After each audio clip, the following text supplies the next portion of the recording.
Hello, hello, my dear friends, you've reached Elena's bar. The best place on the internet, the very best by far. She'll help improve your fitness, but there's also so much more. 'Cause here are just a few things that this channel has in store. There's Barre and there's Pilates and there's belly dancing too. And many styles of yoga, so I'm sure there's one for you. Then watch her practice pianist stream from right within her home. She's in such big condition, she'll outrun the metronome. Elena's Barre, Elena's Barre. They're the best place on the internet, the very best by far. It's not just the piano, but the ukulele too. The guitar and violin are even more that she can do. She does so many different things, it's hard not to lose track. I nearly didn't mention that she posts on her Substack. Elena's Barre, Elena's Barre. The best place on the internet, the very best by far. Yet controversial topics may be brought up for discussion, but try not to provoke her or she'll swear at you in Russian. And sometimes certain topics can make quite a big impression. So remember, you take part at your own risk and your discretion. Yeah, Elena's Barre, Elena's Barre. The best place on the internet, the very best by far. You might even meet Elena if you're quite a loyal fan. She's got a fixed male cat, but she's so desperate for a man. We've really got it all, and you couldn't ask for more. So sit right back and watch Elena shave a 3 or 4. Elena's Barre, Elena's Barre. The best place on the internet, the very best by far.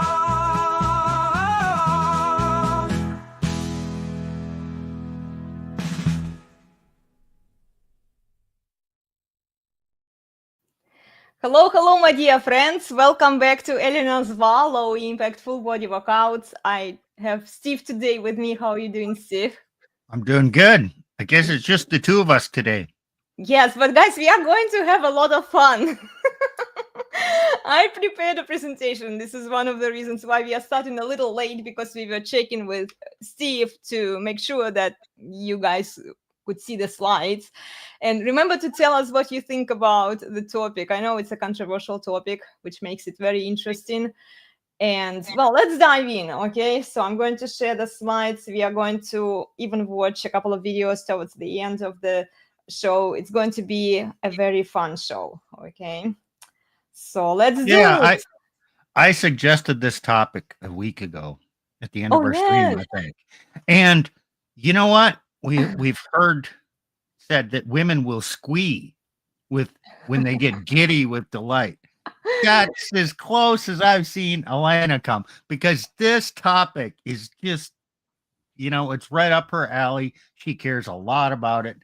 And she prepared a big presentation because she is that excited about presenting this. Yes, so we will try to go through some of the slides quickly. Some of the slides we are going to stick around for a while just to elaborate on those ideas. And I know that Steve has some thoughts and ideas because I did share the presentation to him beforehand. So yeah, tacticus. You guys are so funny. Well, thank you so much for joining us. Remember to drop a comment in the chat. We may not be able to read your comments while I'm presenting because I can't have two screens at the same time, okay? But we will get back to your comments, okay? So feel free to comment throughout the presentation. So yeah, let's begin, guys. Here you go. Welcome to our show today about why are so many women fat. Okay. Well, let's look into the definition of a fat person. It's someone who has a body mass index that indicates they have an abnormal amount of body fat. And I honestly am shocked with a lot of fitness instructors who refuse to talk about this because they think that it's fat shaming people. You know, if presented in a proper way, you could say that, look, being fat and obese is not healthy for you. Okay, this is why you are here. This is why you are working, right? So a lot of them, they have a lot of problems presenting this information. Yeah. I mean, what do you expect? Right. Fitness instructors are women. Yes, mostly. And a woman talking about this, even bringing up this subject, might make other women feel bad. They might hurt feelings. Exactly. Women do not want to hurt other women's feelings. So let's just do body acceptance. Let's make everybody feel good about themselves. They're lovable no matter what their size. Yeah. Okay. Well, Yeah, let's not tell them the truth exactly. because that might hurt their feelings. Yeah, but then it leads to more fat, and it leads people to be less concerned about what they are eating, how much they exercise, right? It leaves people to have an unhealthy lifestyle.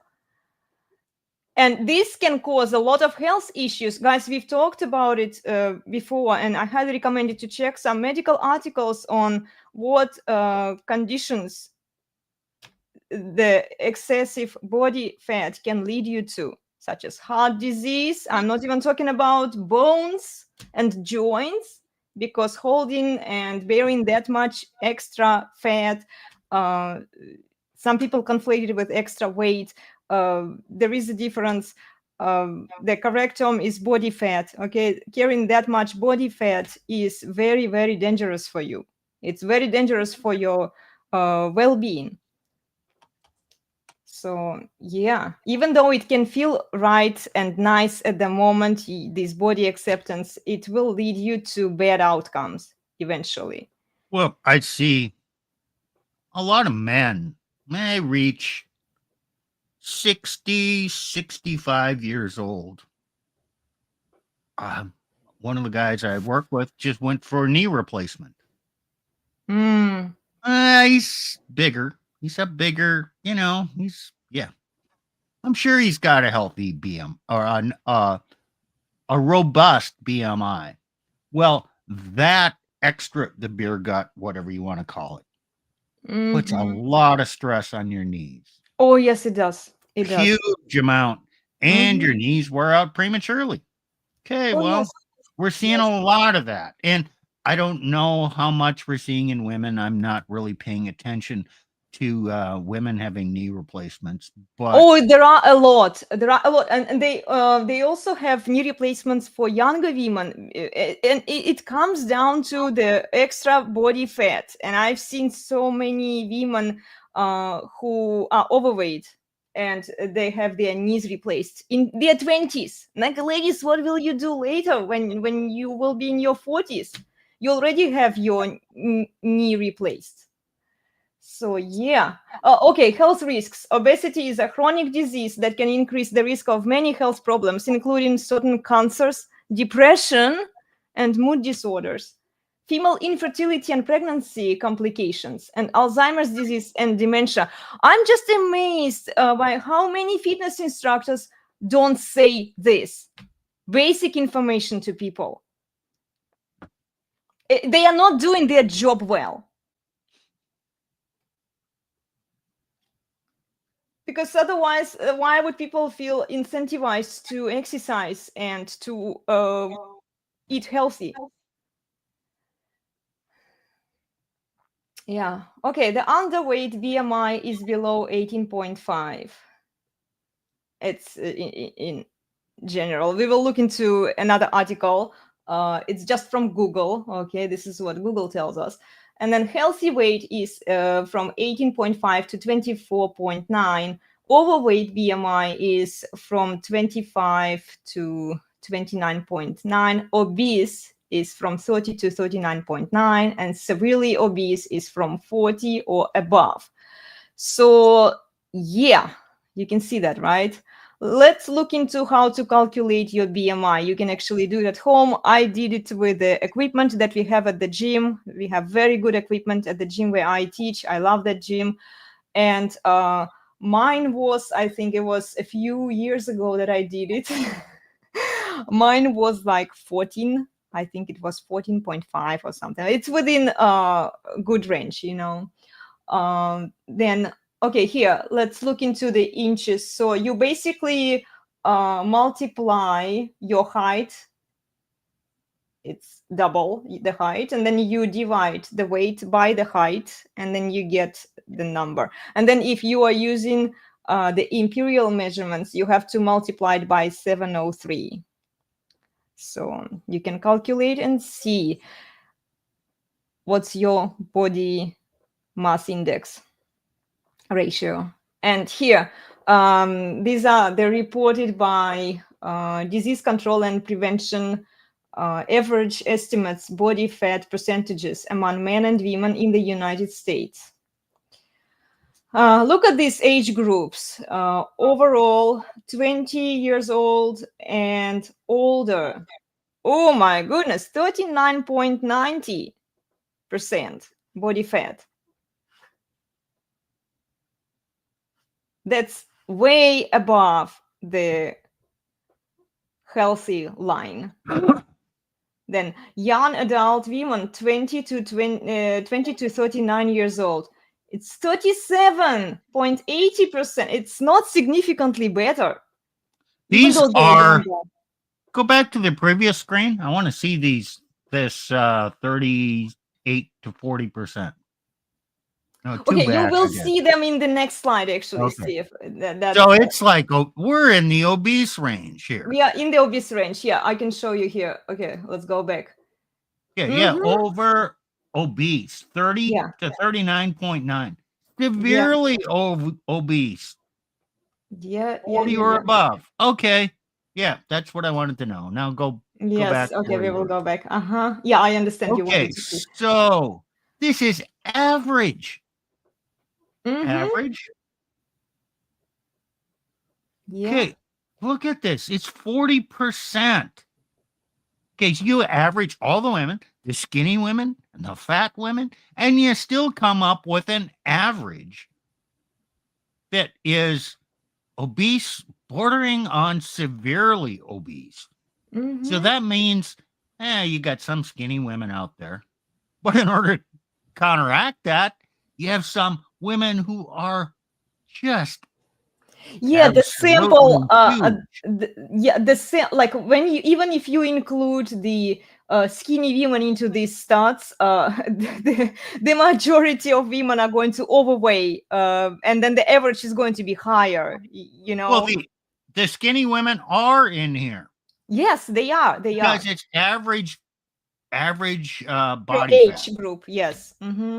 So yes, you're averaging the fat women and the skinny women to come up with all women, and on average, holy shit.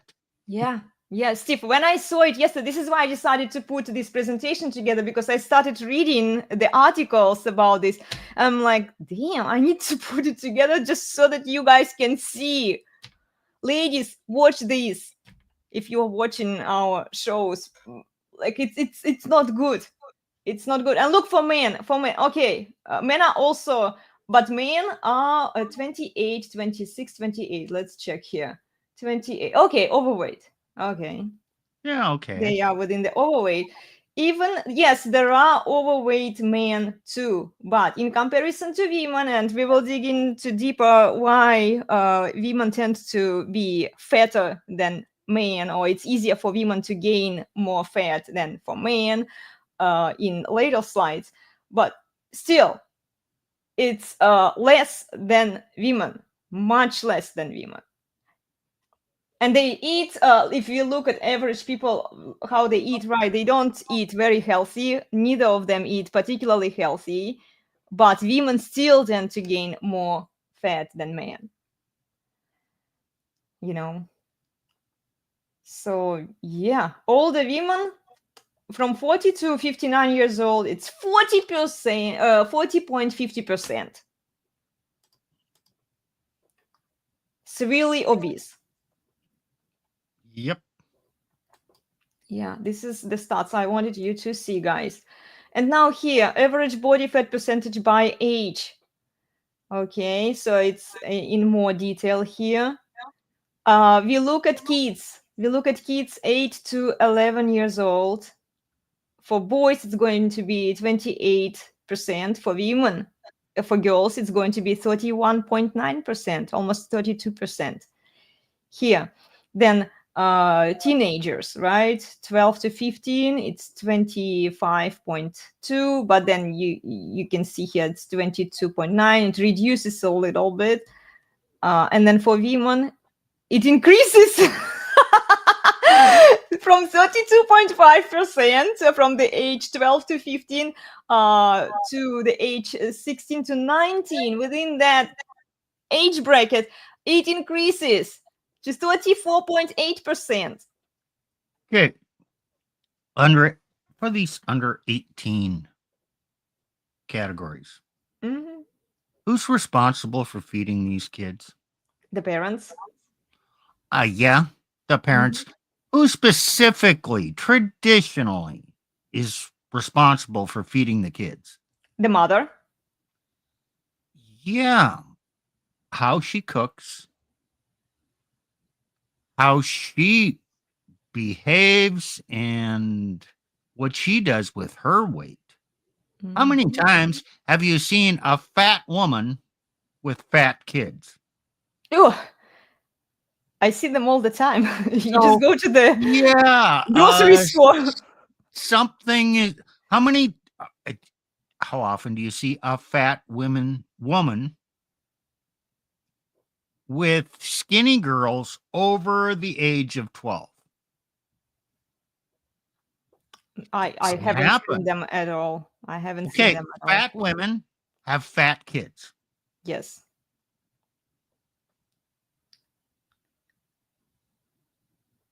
And Yeah. oh, you know what? You ever been shopping and you see a family shopping Mm-hmm. and it's a fat woman and it's a average, not fat man, but the Mm-hmm. kids but the kids are fat. Yeah. Okay, so there's some linkage here between a mother's weight and how the children are raised. Doesn't seem to be directly related to the father. Yeah.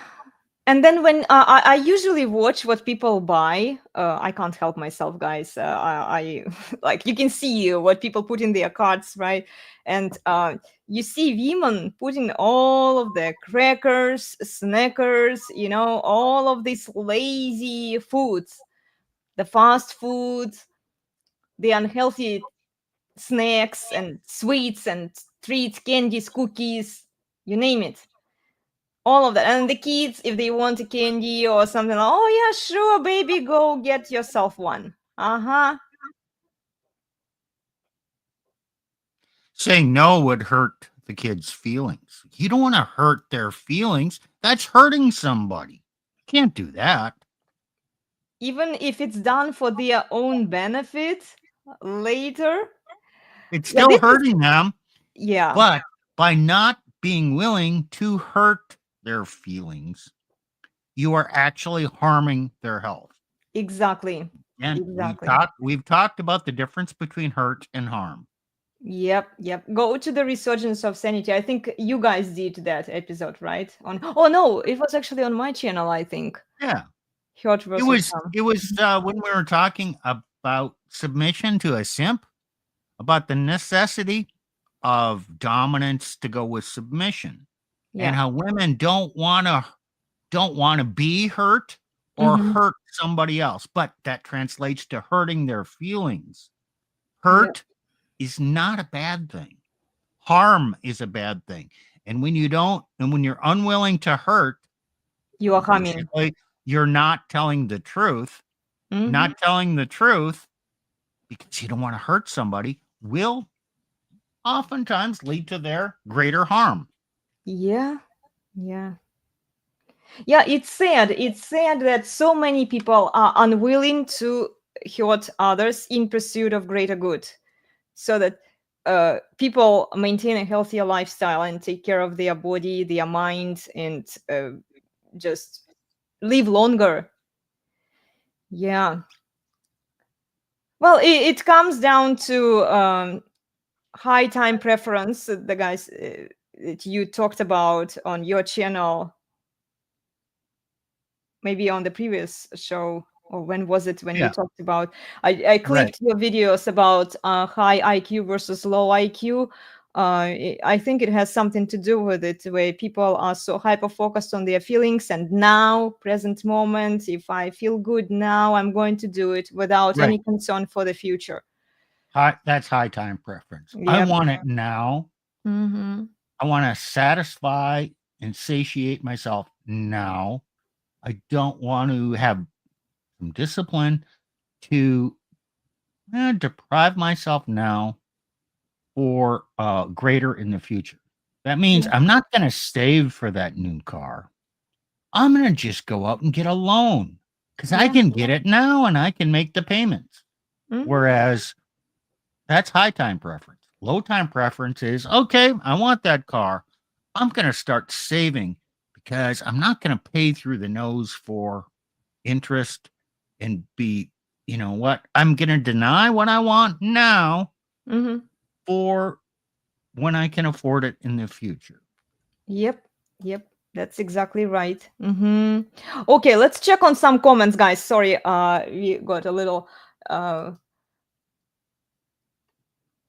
Okay, here, Elena, it's because of competition. They keep fat customers perpetually and they feel good as instructors winning.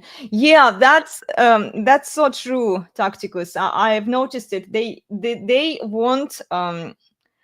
they want to feel good about themselves, and as successful fitness instructors, it's measured all by clout, how much money, how much attention, how many followers they have. It has nothing to do with the actual objective value that they provide for people.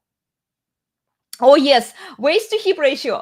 You are going ahead here. I did a long video a long time ago. It was about the laws of attractiveness that I highly recommend you to check. I actually found a good presentation where we were diving into the universal beauty standards, and you can see there in more detail what's the universally healthy and ideal. Hold on here. We can't talk about this one because the waist to hip ratio. Yeah, classically, yeah. But it's upside, it's off the charts. When her belly is bigger than her boobs, you don't want to calculate her waist to hip ratio.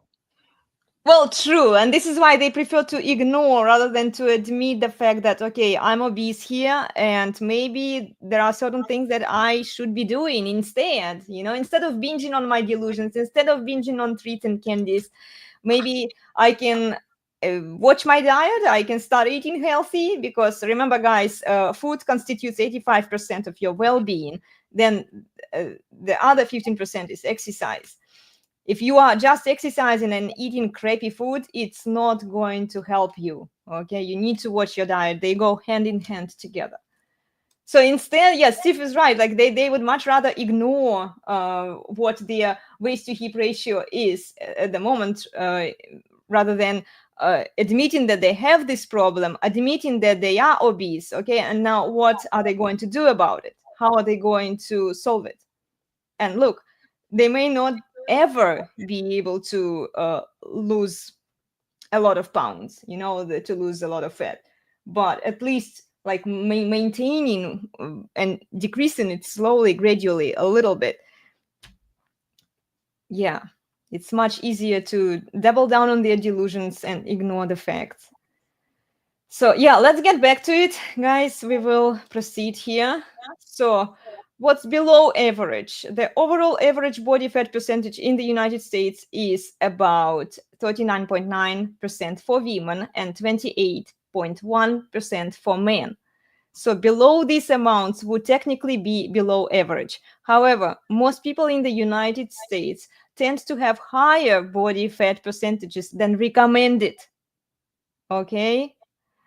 According to the American Council of Exercise, a body fat range of 25% to 31% for women or 18% to 24% for men is typical for the average non-athlete. Body fat below 14% for women or 6% for men may be considered dangerously low and can lead to health risks. But again, they don't mention here that it's connected to your height also. Yeah, if you are a short person and if you have too much body fat, there is no way how it's going to be healthy for you. I'm a relatively short person, so 14.5, I'm on the lower range there, but according to my height, I'm actually within the healthy norm. You see what I mean, right?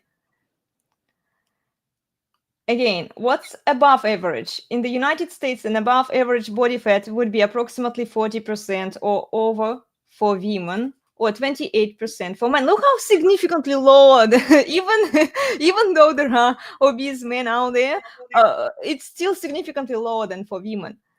However, research suggests that men with a body fat of 25% or more and women with a body fat of 35% or more may have significantly higher risk of related health problems such as coronary heart disease. Other researchers set the upper optimal limit for women as 32%. Yeah, obesity, excessive body fat lead to a lot of health issues, guys. Okay, how to estimate body fat percentage? Here we go. Waist circumference measurements. This is what you guys, Tacticus and Steve, were talking about. Measure the waist to hip ratio, right? Then skin fold calipers. A healthcare provider may use handled tools known as skin fold caliper to measure your subcutaneous fat, which is the layer of fat just under your skin. Yeah, underwater weighing, also known as hydrostatic weighing. This method of estimating body fat is highly accurate, but can be difficult to access. And then body scans. There's a simpler method. Ladies, just step on the scale. Oh, yes. You know what? If you're an average height woman, 5'6" to 5'8", okay, a good weight, 100, if you're fit and healthy and have that great figure, 115 pounds. Yeah.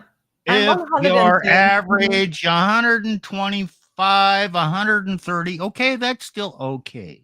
Yeah. If you're over 140 pounds, you're fat. Yeah. And many of you are over 160. Some of you are approaching 200 pounds. You know what? If you weigh more than your man, you are super fat. Get it under control. Yes. Yes. You see a lot of, I'm not good at estimating a woman's weight when she's obese. But I swear, some of these women, they gotta weigh over 200 pounds and they're waddling around. And it's not uncommon. And women are usually shorter than men in general. So having that much body fat when you are so short, it's not healthy. Yeah. So yeah, there are body scans. This is, I think, what I did, kind of the one that we have at the gym. I'm not sure how it's called, guys. Where you step on it, it measures your weight, and then you hold the handles of it, and then it kind of measures how much body fat you have.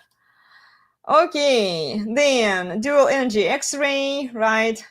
Bioelectrical impedance analysis, BMI, body mass index, is a simple ratio of body weight to height. Well, this is what we showed you in the previous slide. You can calculate. Okay. And remember that all current methods of measuring body fat percentage are estimates, not exact calculations. if using BMI, it's recommended that you supplement it with a more specific measurement of body size, such as waist to hip ratio, to get a better picture of your fat distribution. Yeah. These are just ways of measuring the obvious. Mm-hmm. It's look in the mirror. Are you fat? You know. Yeah. Yeah, usually. And if you need to make sure, then go on scale. Step on scale and see what does the scale tell you. Okay, differences between men and women. Here you go. On average, women tend to have higher body fat percentages than men, including at the same BMI. This is likely due to differences in body composition that prepare the female body for potential pregnancy. Yeah, women store a lot more fat in general than men. Their hormonal level changes, particularly estrogen, over the lifespan. Look, it increases. This is why for women, testosterone is also important, and we talked about the book about Dr. Maupin, and that I highly recommend you to read, ladies. And I even made a survey based on her book on my website. You can go fill it out. You don't have to share this information with me. It's just for your own information.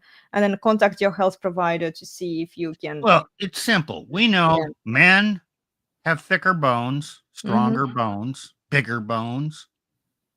Men have more muscle mass because men are designed to do work. Yeah. Physical labor type work. You need the strength.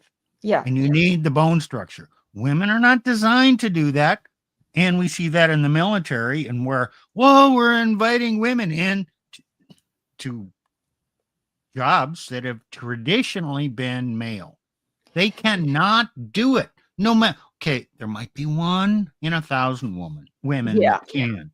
But as a general rule, they just lack the bone strength and mass and lack the muscle mass. They cannot do it. So because men have bigger bones and bigger muscles, they're going to tend to be lower BMI, and use of muscles actually burns fat. So men have a greater fat burning ability. Exactly. That's why men need to eat more. Yeah. Yeah, women actually should eat less because of their size and because of their bone structure, because it's smaller than men's structure. And women still need to put a healthy load on their bones, because the lack of that healthy load on your joints and on your bones can lead to osteopenia and osteoporosis. These are the bone density issues. So exercising is essential for women's well-being. Ladies, start exercising and start eating healthy. Replace the unhealthy foods with the healthier alternatives. Okay. Well, you know what? The women being fat, it's actually men's fault. Well, it kind of is. Yeah, I'm getting into that one too. Because a man invented the washing machine. Yeah. Before that, you had the scrub board in the sink.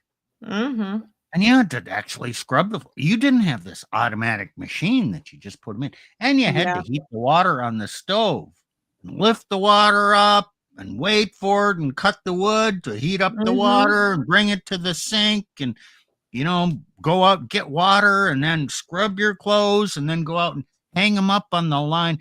That was a lot of work. Now women don't have to do that work. So it's less exercise. And it's so... I'm going to fault men for inventing the washing machine. Oh, of course. Okay. That's a little bit of tongue-in-cheek humor here. I know. Well, it's easier. The life of women has become so easy that they don't have to do any extra work to take care of the household. They just put all of the clothes in the washing machine and then all of the dishes in the dishwasher, right? There is the vacuum cleaner, amazing tool that cleans your carpets, that you don't have to go and pick all of the crumbs and things by yourself with your fingers, right? All of this reduces the physical activity. which we still need to exercise to maintain the healthy bone structure, to maintain our health and well-being, to also look more attractive, right? For men, we need to replace this elsewhere. This is why, ladies, start exercising. Start exercising. But a lot of women would say we don't have time for it because now women are in the workforce, and they objectively are lacking time. They could be hustling, they could be doing all sorts of things because this is what society has told them to do. And now they have to hustle, they have to provide for themselves. So yeah. Well, let's check here. What is an ideal or a healthy body fat percentage? And a lot of feminists would say, well, but this is the ideal. It's not applicable to everyone. Look, ladies, I didn't come up with the universal beauty standards. It just is what it is. It's for your own well-being. Okay, so the American Council of Exercise has come up with the following potential body fat percentage ranges for men at different levels of fitness. Okay, let's look at men here. Essential fat, 2 to 5%. Athletes, 6 to 13%. Okay, then fitness enthusiasts, 14 to 17%. Then healthy averages, 18 to 24%, and dangerously high, it's over 25%. And then for women at different levels of fitness, here you go, essential fat, 10 to 13%, then athletes, 14 to 20%. So I was, as far as I remember, I need to check it, but I think I was 14.5. Fitness enthusiasts, 21 to 24%. Healthy averages, 25 to 31%. And then dangerously high, 32 and above. And I think they are being kind here. Because if you go back to the first slide, do you remember, Steve? What was it saying? Yeah, dangerously high. Well, that was BMI. Are these the same? No, they are from different sources. So I know, but fat percentage, is that equivalent to BMI? Or are we talking it's two the different ratio. things? Yeah, I think so. Yeah. Okay. So if you'd like to decrease or increase your body fat percentage, collaborate with a health care provider to come up with the eating and exercise plan that work for you. Okay. So yeah. And then we are coming to the core of our discussion today. Why are women so fat today, guys? Let me check on your comments if there are any comments here. Okay. Tacticus says bioelectrical impedance scale. I think that's the one that the gym had, the one that I use. Oh yeah, I have a cheap one, like a traditional scale. I also have it. Yeah. It's worked before and it's going to work, and people come up with all of the super technology to measure the body fat, but scale is the most reliable one. Okay. Yes. That it has an app and uses impedance to pulse through your body to scan for hydration, visceral fat, etc. Yeah, this is the one that I did. I had it. I think I shared it once on Instagram somewhere, like a few years ago. If you go back to my stories, you can maybe find it. How it's very, very detailed. So there is a lot of information there. Yeah. Okay. Yeah, Nick says here, sit on their ass in cubicle all day, shitty food options for food and laziness at home. Yeah, it's so true. Yeah, what do they do before? This sounds like a feedlot. Put an animal in a cubicle and you just keep feeding them. Yeah. Before you sell your cows, yeah, you fatten a cow. Yeah, you limit the exercise. and you overfeed them. Well, what's a cubicle? Do they have snacks in their cubicles? Of course they do. Yeah. They can take coffee whenever they want. They can chat with other sisters, like Nikia mentions here, plus sisterhood. Yeah. Everything that isolates them from facts and reality. And then instead of working on themselves, they would much rather shame men for not wifing them up, you know? Oh, yes. Yeah. Add SSRI, alcohol, plus depression, and you get fatter. Yes, certain antidepressants have an impact. And even hormonal birth control, ladies, they can increase your body fat. All of this plays into effect. Well, we've talked about it. It's actually from previous slide, guys. Here, modern feminist propaganda.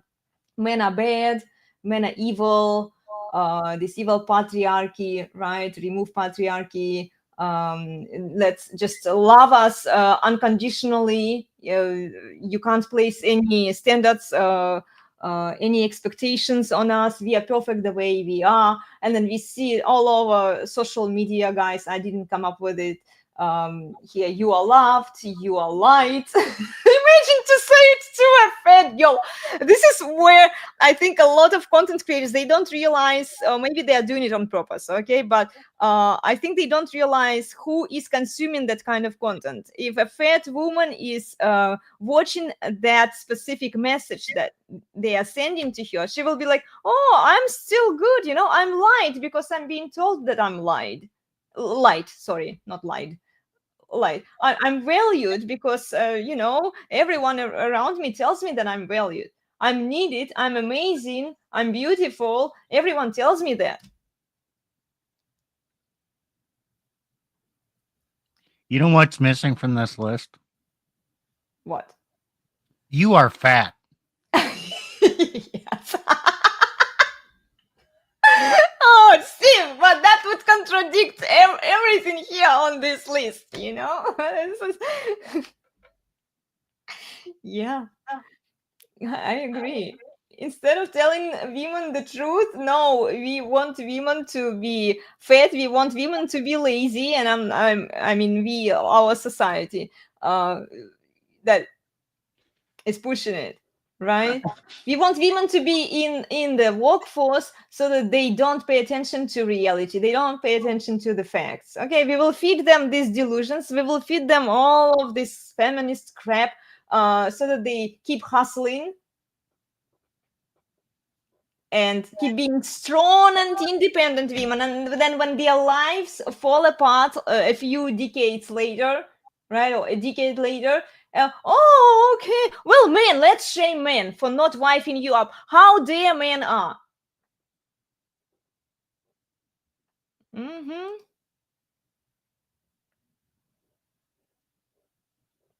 We have solution for you, ladies. You can be all of the delusional. You can do whatever you want. There is nothing wrong. You can do. Just keep paying the taxes and keep hustling. And then we will just shame the man, you know, into wifing you up to feed into your delusions. There's a simple solution for women. Ozempic. Okay, you make the women fat and then you feed them pills, Yeah, which have a lot of problems and side consequences. But you don't have to work. You can just take this pill and you can lose weight. Never mind that it screws with all your other bodily systems and has, I don't know. There's major drawbacks to Ozempic. Yeah. I've listened to some of them. I can't rattle them off right now. I'm not a medical doctor or a healthcare professional. Yeah. Yeah, there are a lot of side effects that they Ozempic. Oh, Civic. That's so true, Tacticus. Okay, let's move on. We will see the next slide here because I have it. I have it, guys. Okay, here, body positivity scam. And this is what I actually hear fitness instructors are promoting. I'm like, damn, guys, you are not telling people the truth. You are just lying so that you get more clout. You're so corrupt with like everything you see is just how much money you make, but like not actually how many people you help by telling them the truth so that they can start working on themselves. No, it's easier to lie to people.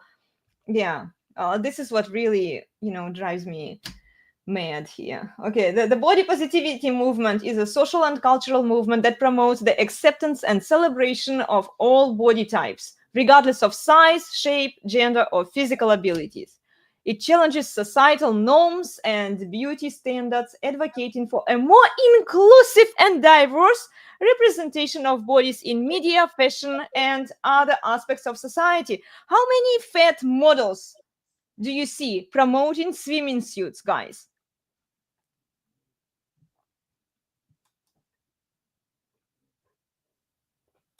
A lot, I assume.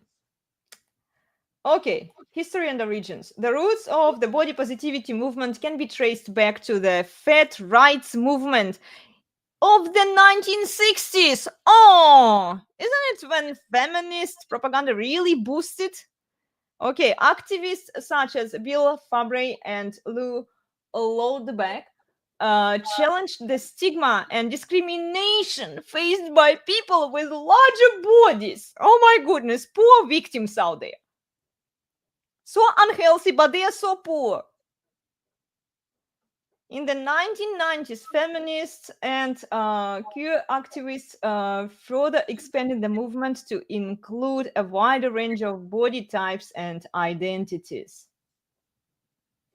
So here, body acceptance. I see a lot of fitness instructors are promoting this, and I'm not going to bring up the names because, what, Steve, are you saying something?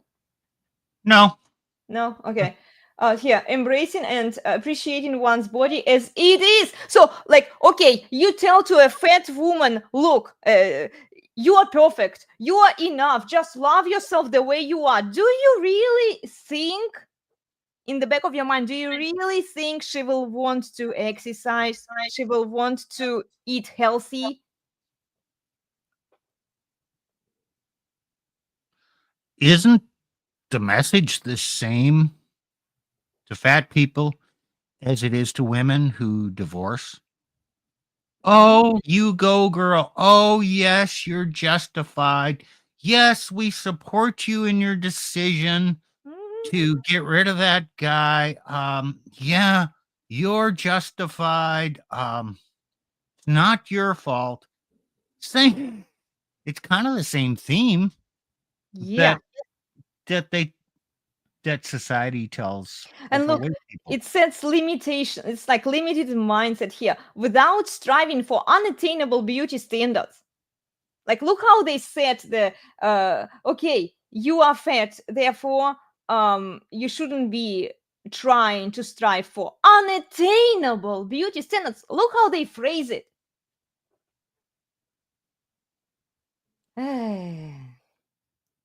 Yeah. So let's just be fat. Let's just double down on being fat, more delusional and entitled, and then it's somehow going to play out in a better way for us. Yeah. Okay, they were challenging societal norms, questioning and resisting the narrow definitions of beauty and attractiveness imposed by media and society. Oh, the beloved tactics that feminists love to use against women and suppressed genders and all of these special classes and protected people, right? Like how oppressed they are by the media and our society. How patriarchal everything is. Oh. Women were healthier. They were less depressed women. Because they didn't have time for this kind of bullshit like body positivity. when they were living under patriarchy, because when you have healthy standards, norms, and expectations, then you are striving, you are trying to do better, you're trying to be a better human. Okay, here, promoting diversity and inclusion, advocating for the representation of all body types in public spaces such as fashion, advertising, and entertainment. As I said, so many chicks now are, oh, you are so awesome, you are so awesome. And then the skinny chicks who actually objectively look better, who look healthier, like, well, you just, no, just shut up. Shut Who up and the hell? don't spread your red pill nonsense, how I was told recently. Okay, this has to be women who came up with this. Mm-hmm. You got to bring in diversity and inclusion into your fat. Oh, diversity and inclusion. Damn, you have to make it a societal, a bigger thing. Mm-hmm. Well, Tacticus here says, females run fashion beauty standards last I checked. True. Who said these unattainable standards? And you know what? Like, being healthy and having a healthy BMI, it's not that unattainable. Like, honestly, guys, it's like not trying to be healthy, like calling it unattainable, it's just killing all of the incentive for people to even try, yeah.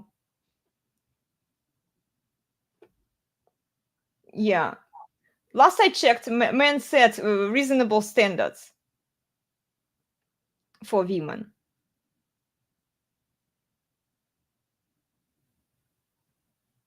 The ones who don't like the reasonable standards, they rebel against them, and they say that, oh, those standards are so unattainable. Let's instead be fat, because it's easier. Yeah. Yeah, well, since they can't get to the ultimate perfect state, Mm-hmm. might as well just give up and stay fat. Mm-hmm. You could still get better. Exactly. You may not be able to achieve the ideal ultimate beauty standard. Yeah, but how about get down to 150 pounds? Yeah, slowly, Okay, gradually. that's completely reasonable. It is reasonable. Yeah, I 100% agree. Like, slowly, gradually, you can work on your appearance. You can reduce the body fat by watching your diet, by exercising, by taking care of your health and your well-being. You can get there. It doesn't mean that you will be the movie star, like you will be the you will get the ideal body fat, right? But those ideals were set for a reason. Yeah. Then respect for individual experiences here, recognizing that body positivity is a personal journey. Steve, sounds familiar, right? Personal journey. And respecting the unique experiences and perspectives of each individual. Unique experiences. You are a special snowflake. Yep. Right? And then focus on health and well-being, encouraging healthy habits and self-care practices. I don't see it in practice. Like, guys, seriously, those of you who promote body positivity scam, come and debate us, okay? I'm begging you, come and debate. Like, what kind of encouragement does body positivity promote? Like, you are so perfect, you are so perfect, you are so perfect. Are you going to exercise here? No. Why should I? You tell me I'm perfect.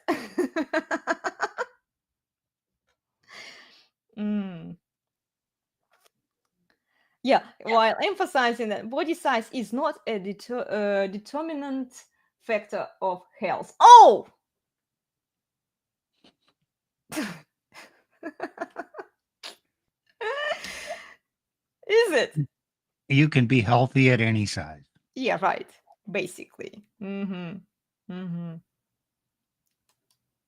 Yeah, impact and criticism of body positivity. Well, this is what Google tells us, okay? The body positivity movement has gained significant traction in recent years, particularly on social media. It has contributed to increased visibility and representation of diverse body types and has fostered a more open and accepting dialogue about body image. However, the movement has also faced criticisms. Okay, let's check what criticism it faced. Some argued that the movement may prioritize appearance over health and well-being. Even then, they are not satisfied with this body positivity. You know, prioritize appearance. Like, how does it prioritize appearance? I just don't see. When you accept your body the way it is, and if you are fat,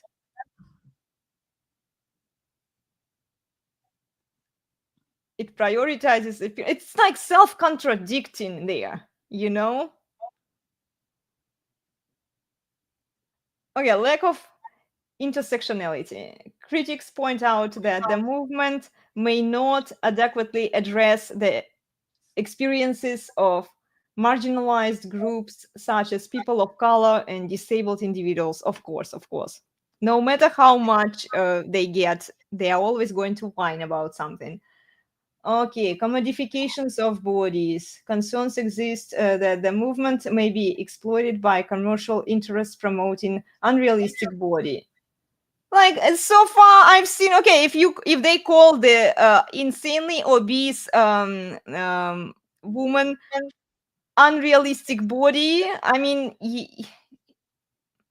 yeah, promoting unrealistic body.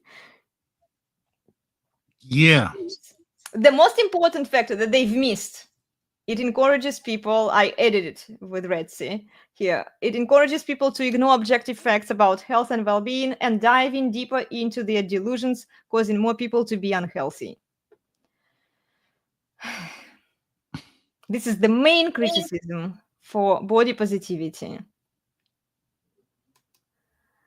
And here are other factors and reasons why women are so fat today. Shall I list them? Oh, sure. Read through them quick. Okay, quickly. So they women bought into the feminist lies and delusions. They doubled down on their delusions instead of challenging them. Fitness instructors and health professionals are not doing their job in educating people about what's healthy and what's not healthy. They are not telling people the truth. Fitness instructors and content creators are not held accountable for the bullshit they spread. Fitness instructors and content creators do not want to challenge their own beliefs and change their message. Fitness instructors refuse to talk about healthy BMI to bring more awareness to people. Simps are worshipping women and loving them unconditionally without placing any standards and expectations on them. Women are lazy because they already get what they want and they don't need to work for it. Instead, they choose to shame men. Then welfare programs and the court system disincentivize women to improve. Unhealthy diet, these are more physical aspects here. Too much sex and promiscuity. Men lost frame for, like they would fuck the fat chicks, without being more selective, let's say. And then shaming of attractive women, shaming the universal beauty standards. And here I recommend you to watch that older video that I did a few years ago, The Law of Attractiveness. And then that one is totally justified because those women have pretty privilege. Well, instead of trying to be prettier, ladies, I would tell you that, like, stop whining and right. Start working on yourself. Don't try to lose weight. Just shame those other thinner women for having pretty privilege. Yeah. Yeah, it's laziness. It's the delusions, the entitlement. Then shaming of rational intellectual people who challenge bullshit. Then ignorance of intelligent people and what they say. You know, not accepting facts and reality. Then other factors that could play into effect here for women who work, they hustle, they have a lot of stress and anxiety that leads to lack of time to cook healthy meals, to exercise, then depression, lack of sleep, media and broken institutions that promote more delusions for women, and this body positivity. I see it everywhere, guys, even in the fitness industry where it shouldn't be doing it, but they are doing it. All the women who give misleading advice to younger women, just because some of them succeeded doesn't mean it will work for you, ladies. And then women lying to each other. Well, it's not just older women; it's just other women of all ages not telling the truth. Seems lying to women. People scared of hurting other people's feelings, and then feminist propaganda against men. I know you've had some thoughts here, Steve, that you wanted to You know add. what? Yes, I do. I can Mhm. boil it down to one point. Okay. But before I do, I want to challenge our handful of listeners. Can they guess what I'm going to say? What's missing here?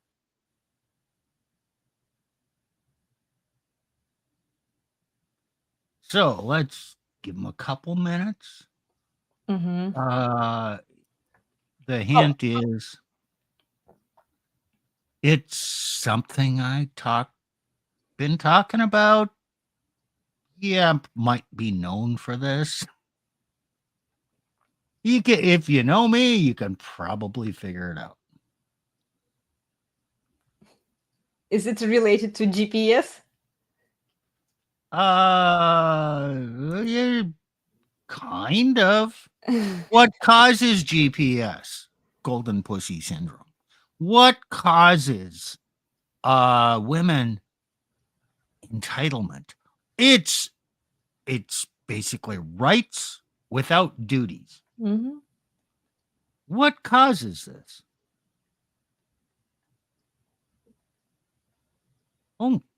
It's really simple. If you find a woman who is overweight, chances are she was raised by a single mother, Mm-hmm. or she was raised in a household where it's basically a female led household, Mm-hmm. where the father did not provide the discipline. And I have seen thin, average looking women raise fat kids, and the father was skinny and the kid is fat. Oh, we don't want to hurt their feelings. We don't want to do this.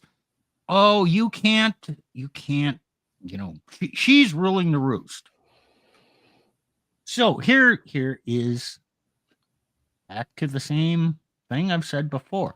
What is the commonality in here? Lack of Lack discipline. of discipline. Mm-hmm. Okay. Now, am I saying you need to punish women? No, hell no. But how does a person, male or female, develop self-discipline? That's why fathers are provide order and discipline in the home. Well, if Discipline is enforcement of boundaries. No, you can't do that. And here's the reasons. Or no, you just can't. You have to learn, expectations, boundaries. I have to do something. There are duties. I don't just get to do whatever I want because I Mhm. feel like it. Exactly. No, that is what the father does. Yeah. When you remove the father from society Mhm. and you usurp the father's authority, women do this all the time. You know, They don't want to listen to their husbands. Mhm. When their husband wants to set a boundary for the kid's going to cry. Okay. Yeah. Okay. Yeah. Hurt their feelings. Yeah. So, and then she comes to the kid's defense. Oh, you can't do that. They feel bad. Mhm. Wait, Mhm. you want to find a skinny woman? Or I challenge you. When you find an attractive woman, ask her about her father. The father probably had boundaries, probably instilled discipline and used discipline and boundaries and guidelines and conduct that's acceptable, unacceptable. Mhm. That's absent. Okay, we can say the same thing when it comes to promiscuity. What's required for a woman to avoid promiscuity? Saying, no, I'm not going to do that. What's required for a woman to be thin? No, I'm not going to eat that food. Yeah.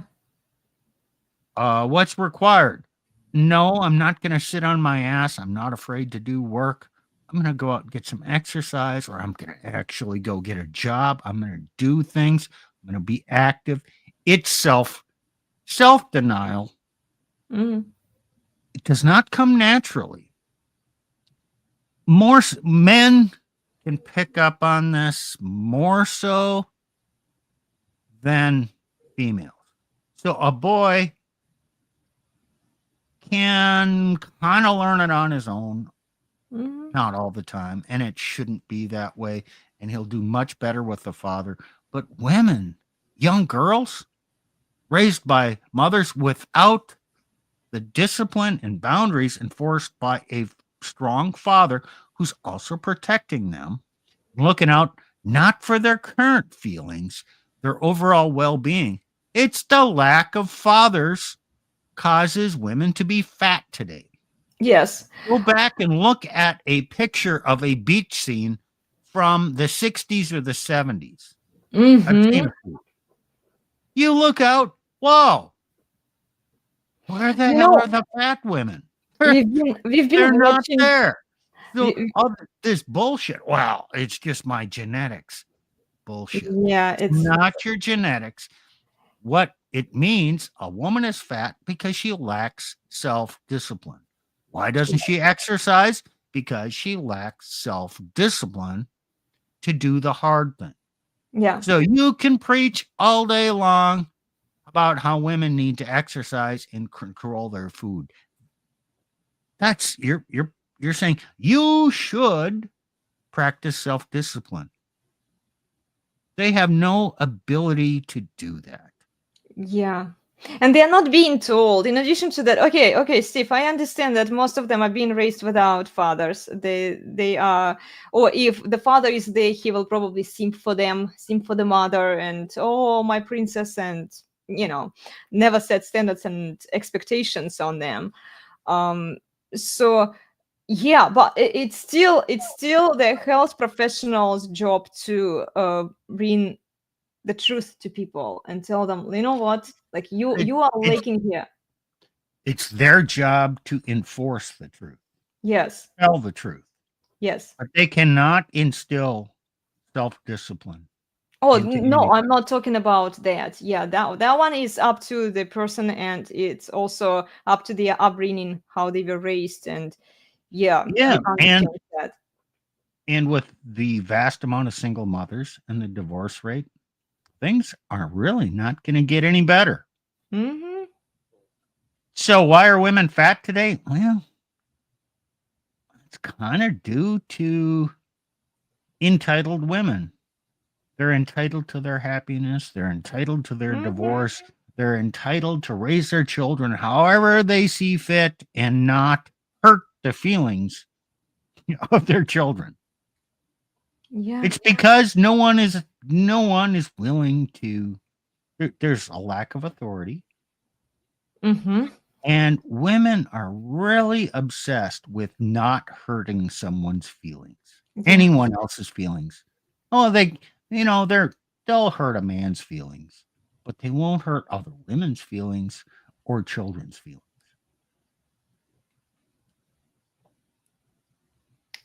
Yeah.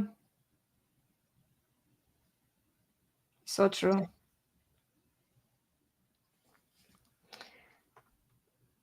So true, Steve.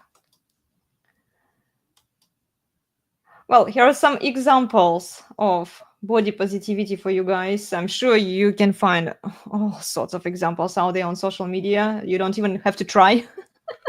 It's out there. Speak to your body in a loving way. It's the only one you've got.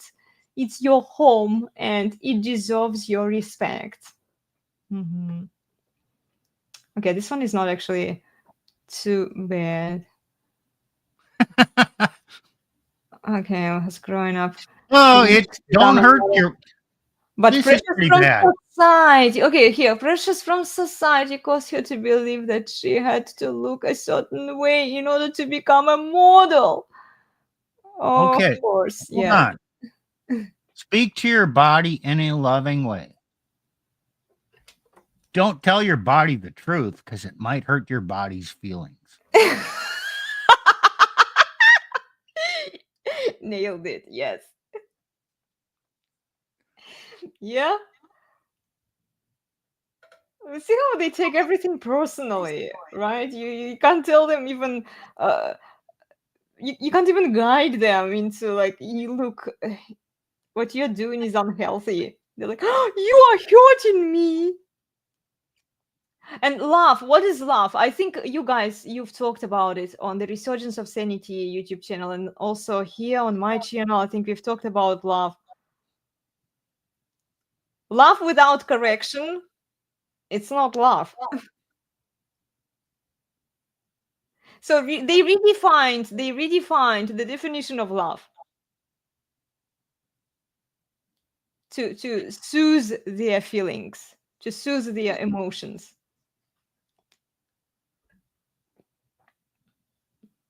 And look here, notice here, the language deserves. It's a feminist language. Deserves.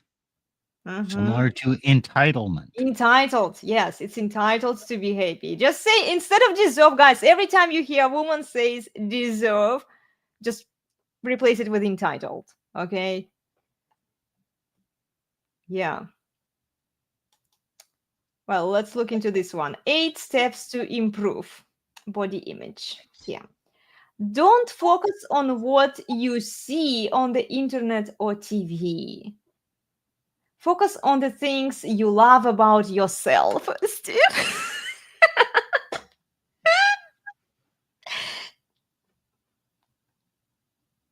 Yeah. Don't compare yourself to friends. The third one. Then the fourth one. Surround yourself with positive people. So positivity vibes are everywhere. Positivity, which allows you to ignore everything else. Ignore the facts around you.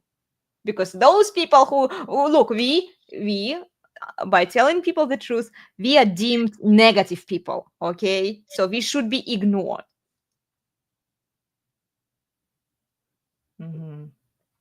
Then focus on yourself as a whole person, not specific body parts.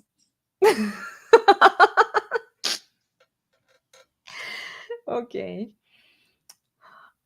You don't need validation from others to feel beautiful. Oh, of course.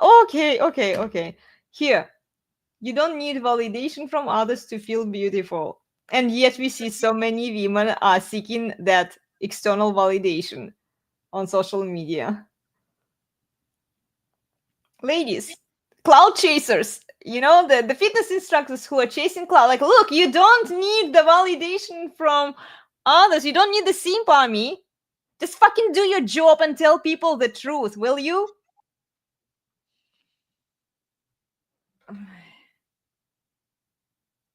No one is perfect. Embrace your imperfections. Yeah, embrace your imperfections and don't do anything about them because of that acceptance, self-acceptance, right? Love yourself for who you are, not what you think you should be. You know what? I think this list works for something else too. For what? 8 steps to avoid feeling guilty about your body count. Yeah, I see your point, Steve. See, it's all related. The Mhm. lack of discipline leads to celebration of the dysfunction. And then you come up with encouraging statements to celebrate your dysfunction. Yeah, exactly. Instead of fixing your dysfunction, you celebrate it. And you are proud of it. It's like I see dysfunction. I see some women say, "Well, I didn't realize that I will be in my 30s, divorced with the kids," and they make it sound as if they are so proud of it. You know, like there is nothing to be proud in there. Yeah. Yeah, that's actually so my body spirit is a 10. I know, right? We don't need feedback accountability, only placating allowed. Exactly, exactly. So yeah. Yeah. Mm-hmm. I gave up cooking. Healthy for Lent. Yeah. Ah, okay, let's move on. Here is another one for you guys. Here, body positivity advocacy. Love your body. Our mission, our purpose for this website is to educate and empower college aged. They focus on younger women. So, in addition to women being raised by single mothers who are fat, who are scared of hurting their kids' feelings, right? There is also indoctrination happening in the institutions.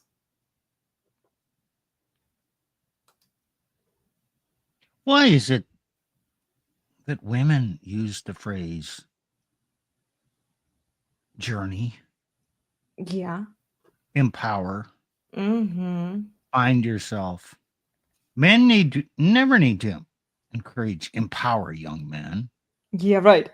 Men don't really go on a journey unless they're physically going on a journey, an adventure. And yeah, Like all of it's just weird. it is, and look, Steve. I will elaborate on that thought. Yet women whine that men are more powerful than women. When all women do is seek power through this language that they are using, like journey, empower, entitlement. Like look how all of these words they sound very powerful. They sound very empowering, right? Women are lost. Yeah. That's why they always need to go find themselves because they're lost. Hmm. Yeah.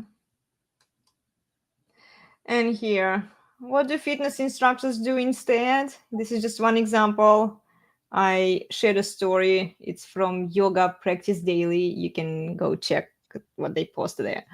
So they share here separation of self from ego. Okay, this one I transcribed it from the feminist language as all answers are within you. So you don't need to look for answers from other people. You know, you don't need to listen to intelligent people who know better. Don't listen to your husband. You have Exactly. the answers. You have the answers. Yeah. And then connection with self and others. Well, obviously, self love, right? Never ending spiritual quest. And then a mindfulness of words and actions. This is tone policing. Oh, Here. yeah, because if you don't mind your words and Mhm. actions, you might cause someone else to feel bad. Yeah. And then don't say mean things because you manifest them into your life. This is my translation of that phrase. You know what they are actually saying. How delusional women are going to take it. Okay. And then fairness and equality. Everyone is special and unique, right? And then practice of kindness and compassion. It's you deserve princess treatment. Yeah, kindness and compassion. Yeah, you know, makes sense. Self-awareness. Your emotions matter. Listen to your heart. Because this is every time you listen to these gurus who teach you spirituality and how they approach this self-awareness, they are not talking about red pill stuff, right? They are not telling people the truth. They are telling people how their emotions and feelings matter. Yeah. And then open-mindedness. Oh, this is funny, Steve. It's remove people who disagree with you or who don't serve you or who challenge you. They have low vibrations.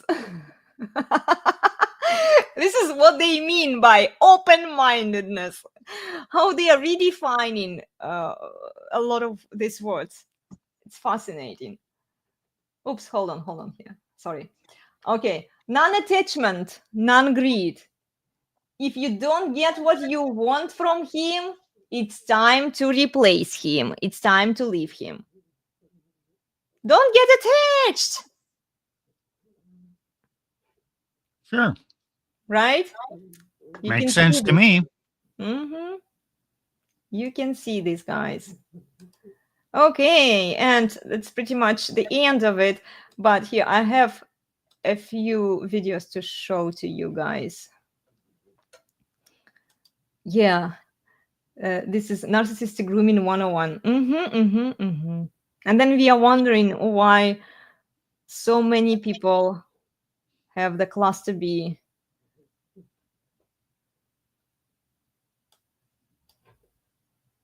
disorders, right? Because we are spreading it, and anything that contradicts it, they won't accept it. You know, they Yep. don't want to be challenged in any way. Okay, I'm going to share this one with you, and then we'll try to connect it to what we've seen. It's not quite fitness related, so you're going to see familiar faces here. Okay, let's see what they're talking about here. Haters are a good thing, especially in like the social media space, because they are the most loyal broadcasters of your brand anywhere. Every time you do something good, it doesn't go nearly as viral as when you say something kind of like, oh, edgy, that some people might hate you for, and they'll take that far. So I actually farm haters. They work for you and they work for free, and they're obsessively working too. They'll work overtime. So how do you deal with haters? Haters are a good thing, especially in like the social media space, because they are the most. So what are your thoughts, Steve? Are you still there?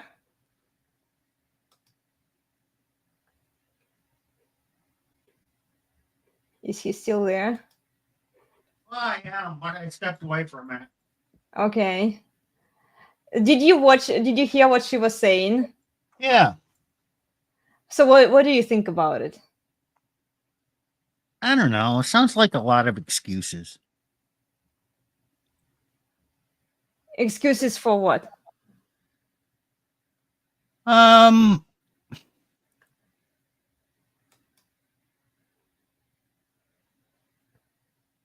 It's kind of women prattle. When you ask them about anything, they come up with a lot of words, a word salad that never gets to the core of the answer. It's more of a justification and an explanation. Ugh. And it never hits the essence. So what is she really trying to say there? I don't know. I didn't watch it that closely. Okay, let's watch it again. Loyal broadcasters of your brand anywhere. Every time you do something good, it doesn't go nearly as viral as when you say something kind of like, oh, edgy that some people might hate you for, and they'll take that far. So I actually farm haters. They work for you and they work for free, and they're obsessively working too. They'll work overtime. So how do you deal with haters? Haters are a good thing, especially in like the social media space, because Okay, did you hear it now? Yeah, no one can tell her what to do. No matter what the haters say, she's still right. Mm-hmm. If she gains popularity, Mm-hmm. yeah, he is ultimate authority. She is empowered. Mm-hmm. This is, I don't know. Yeah, this is what I also got from that video too. And it's unfortunately how women are going to view a lot of people who would challenge them, like, oh, they're just haters. They would assign them as haters, and then they will ignore, and they will keep doubling down on their delusions and whatever Yeah. they've been doing before. Just like a woman who doesn't like what her husband says, Mm-hmm.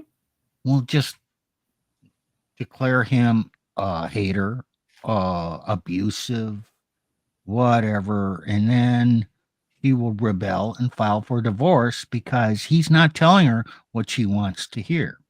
Now, on the other hand, if he told her what she wants to hear,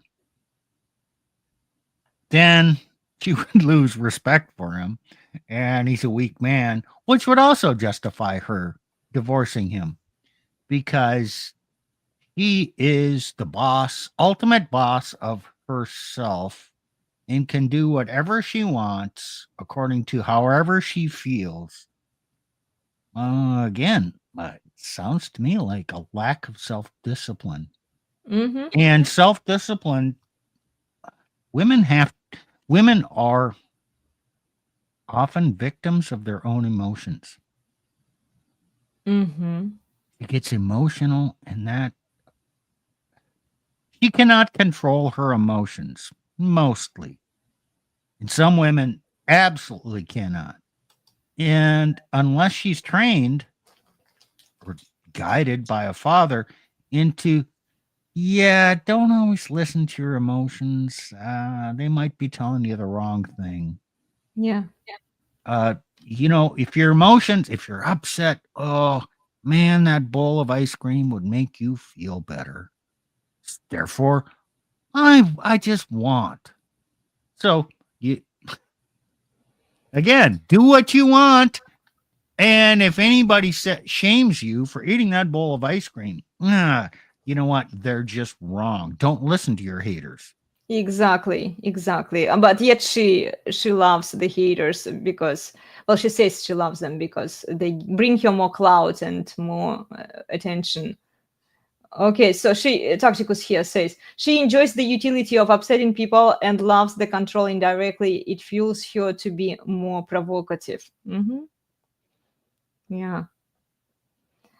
And well, I did bring up this one, guys, because I don't want to mention fitness instructors. I don't want to give them more clout than they already have. Some of the fitness instructors who are spreading bullshit, I see them, and it's sad that like they don't actually care. They don't want to help people. They only want to help themselves. Yeah. And then they view anybody who challenges their beliefs, challenges their assumptions, and even their message as hater. Yeah. Okay, you use your haters, then it's like, if you don't want to give them more clout, then you need to stop hating on them. But then how else would you call out their bullshit? So you go and challenge the message instead of giving that person the clout. This is why I'm not showing you the instructors that are spreading shit. You might see them in the stories. Just follow me on Instagram. I do share a lot of stories there where I debunk bullshit, but I'm not going to bring them up here. Oh, what does your husband use with you? It's very effective. In terms of what? So, No, discipline? you get emotional and you start Okay. ranting and whatnot. And then he says, "Yeah, that's funny." And he makes fun of you and says, "Yeah, you're doing it again." Mhm. And then you start laughing and it takes you out of the mood or out of that. It short circuits that. Mhm. So it's humor. It's lightly making fun of somebody who's doing that. You don't directly attack them or refute them. Mhm. You laugh at them a little bit, not a mean type, vindictive. Yeah. It's lighthearted. It's not a cruel making fun of somebody, but you're actually just poking some humor and you're laughing at them a little bit. Mhm. That changes everything. So what do you do when somebody's ranting like this? You know what? If you don't know them, make fun of them. Yeah. So true. But Yeah. yeah, okay, in order to do this, you're going to risk hurting their feelings. I don't care about their feelings. I'm so done with people's bullshit. I'm sick and tired of it. I don't fucking care about feelings, because I see where we are headed, and I don't want that. I don't want that for me in the future. I don't want that for the upcoming generations. I do care about other people's kids. Yeah, that's a long-term view. And it takes discipline for a woman to look beyond the present into the future and not care about their feelings in the now and their well-being and put that secondary to their well-being in the future. I know that I might be potentially hurting my own channel because I could get more clout if I was nicer, if I was tone policing myself, if I was saying the things that people wanted to hear. I know that I'm hurting myself, but at the same time, I realize that I'm actually helping people in the long run, like those who want to help themselves, those who want to know the truth. I'm more concerned about that. So you're not going to change the name of your channel to Elena's Body Positivity channel? Never. No, I usually look, I'm not going to tell people who are trying to improve and say, "Oh, you're so fat, ha ha ha," and you're working here, right? Never. Instead, like I'm proud of people who are actually, overweight and they are working to get better. That they realize what the problem is and they are trying to improve their situation. Sure. I'm always encouraging them. But at the same time, it's like they need to realize that something is wrong. Then the only way they can realize it, if they are not being raised by a father who can tell them no, who can set standards and boundaries and expectations for them, healthy standards and boundaries and expectations, then it's my duty as a fitness instructor. It's my job to tell people the truth about health and well-being to the best of my abilities, to the best of my knowledge. Look, I'm not a doctor, right? I do read occasionally medical articles. I try to educate myself. I did a bunch of fitness training, and I just don't see how lying to people about these healthy facts helps people.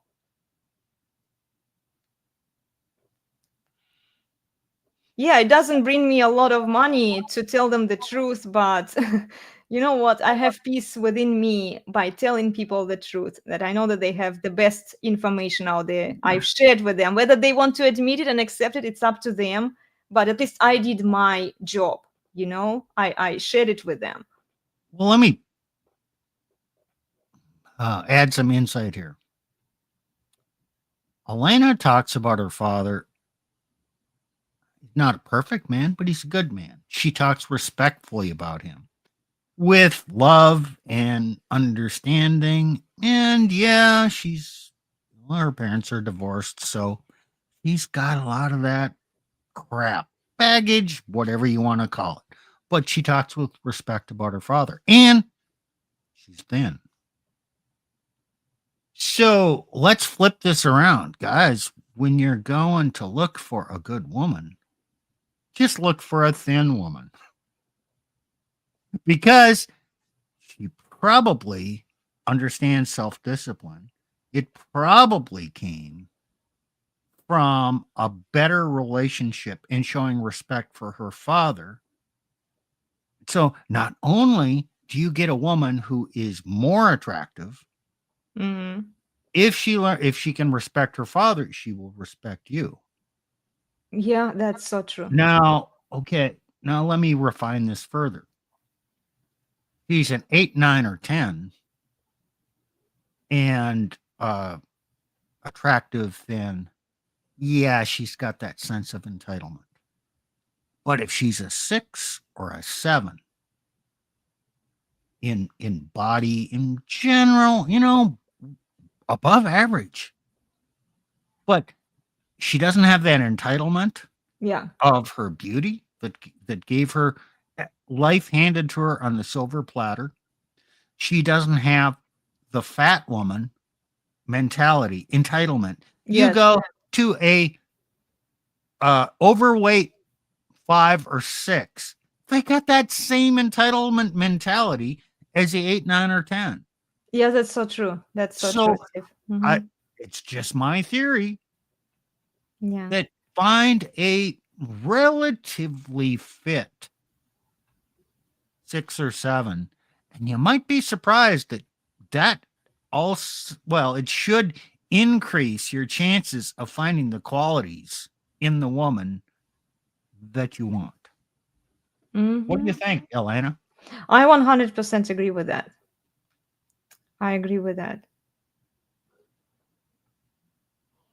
Yeah, because like, look, I'm not against fat women if they are working, if they don't have the entitled attitude. Because if let's say they've been challenging the feminist propaganda, right? They just got sucked into it because, let's be honest, like most women, they don't realize it until too late because women are you know what, Steve? I've been thinking about it, and I've been entertaining this idea that women, they were designed to be followers, and then they followed the feminist propaganda without questioning it, right? On the major scale, like a couple did, but it doesn't really matter. It's statistically insignificant. Then like feminism kind of betrayed them because it's like they were led astray, they were led to the wrong path, you know. And like, yeah, we can criticize women for not challenging the feminist bullshit, but at the same time we have to realize that women were designed to be the followers. And I'm not defending like the feminists out there, you know. I'm just thinking about it because, you know, they just did it because this is how they are designed to operate. Well, you know what? Maybe that's why women put that bull ring in their nose because they just want a guy to come up and clip onto it and lead them around. Exactly. You know. It's just a wacky image that came to mind. Yeah. Well, I mean, it kind Maybe you of don't want to live in my brain, but I have to live there. I know. You're so funny. Yeah, I mean, it kind of makes sense, you know. And then when it started to fall apart, it's like I really feel for those women who realize that they've been fucked over by feminism, honestly, and now they have to hustle. And because our economy is set up, there was another video. I'm going to show it to you guys. Hold on a second here. I just prepared that video where a lady was saying that, you know, she wishes she was a mother, and there are so many women who say that she wishes that she was more traditional, but she can't. And it's because our society is not set up in a way for them to do that, you know.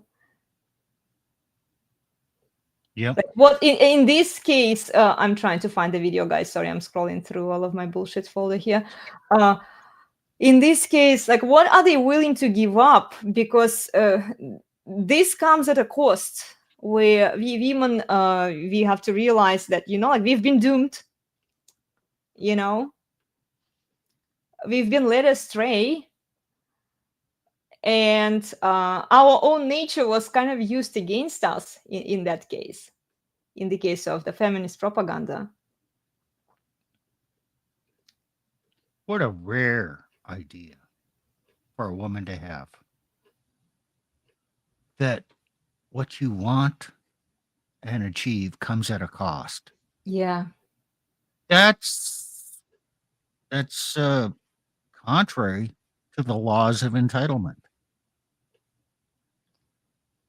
Yeah, but it kind of does come at a cost, because like how are we going to fix it if we want to fix it? Like you will have to give up all of your delusions. You will have to challenge all of that feminist crap that has been perpetrated into our society for decades, for many decades. Yes. Okay.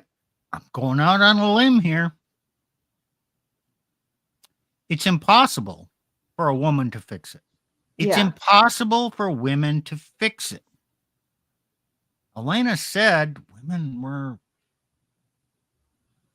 are following something.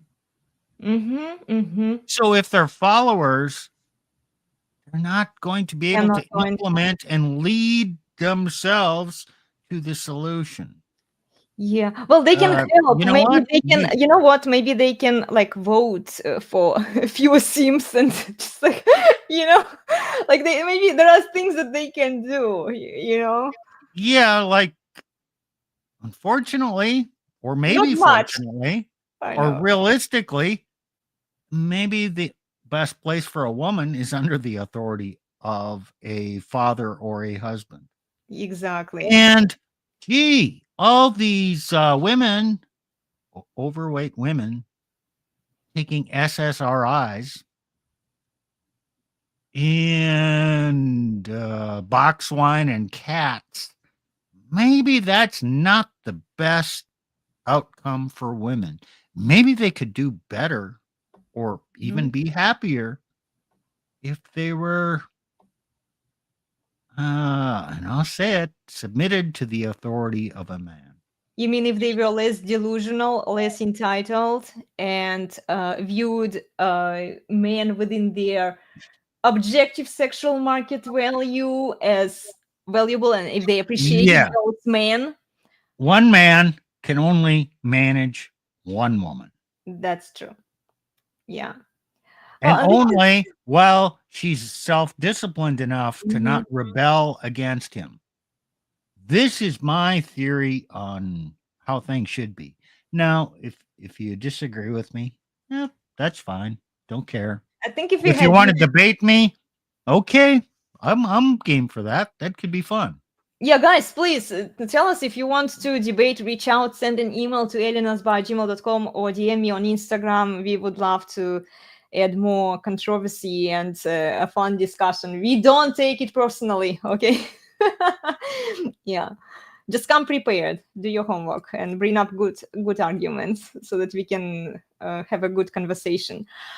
Yeah. What was I saying? I was trying to say something in regards to women. I think if Nick was here with us, I would love to bring it up to make a point towards Christianity, because Christianity makes sense, because it allowed women to believe that the man that they are with is the best man, And even if the man is average out there, and she still chooses to be with him, right? And she's married to him, or she's average herself, right? And then it kind of makes sense, like for the long-term benefit, for the long-term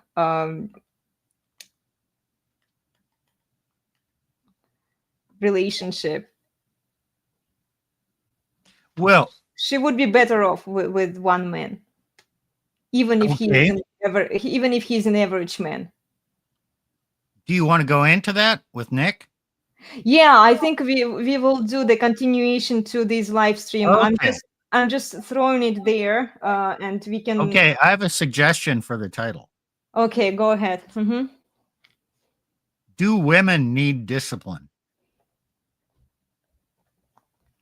Okay, I already know the answer to this question. That's a clickbait title, but I think it captures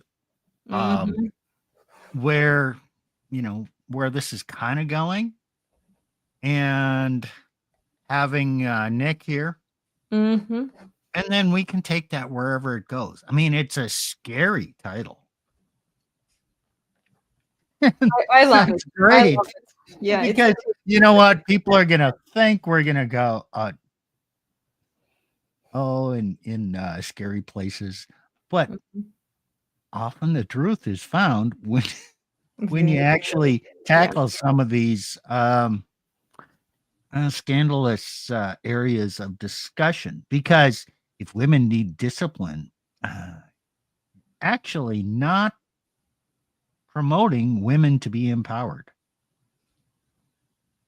Yes. Oh, we could modify it. Do women need discipline or empowerment? Ooh, the title, you mean? Yeah. I love this one. Oh, that's a good one. Because we are approaching both. Yeah. Perfect. Yes, guys, join us next week. We hope to have Nick. We'll check with him if he's available. Today he couldn't join us. And yeah, we will try to have him on this topic. And then what are you guys doing on Wednesday on your channel? I forget. I don't know. Was it something on DEI or was it something else? I don't know. Okay. I'm not in charge. Okay. So who is running that show? I don't know. You don't know yet? Okay. Okay. It's not me. Okay. Okay.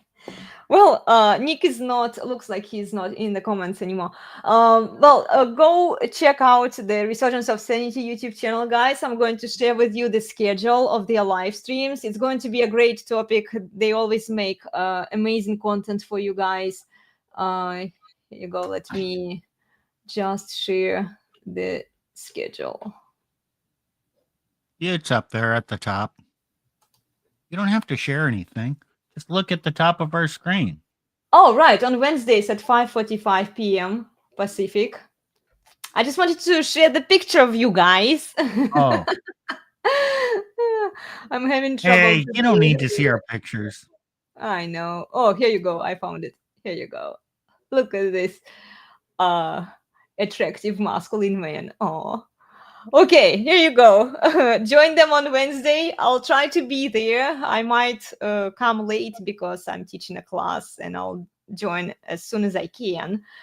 And then show up for regular workouts, guys. I'm running them on my YouTube channel live at 9:15 a.m. Pacific, 6 times a week, Mondays through Fridays, and then also on Sundays. You can support my channel by subscribing for monthly membership on Patreon.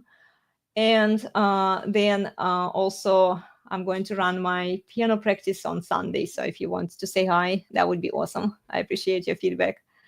Oh, okay. Nick was here. Listened, not sure what's up Wednesday or can't remember. Nap time for little boys. Okay. Well, have fun. Oh, hold on. Let me remove the banner. I forgot, guys. Sorry. Okay, here you go.